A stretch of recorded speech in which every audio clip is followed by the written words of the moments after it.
Magandang hapon po at narito na po ang resulta ng ating 5 p.m. Pieces o Lotto results today.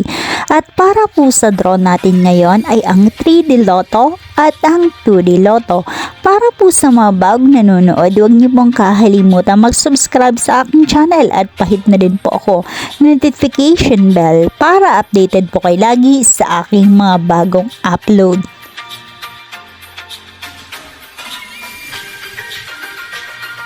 And for 2D Lotto, 5 p.m. draw, 1 and 28 in exact order.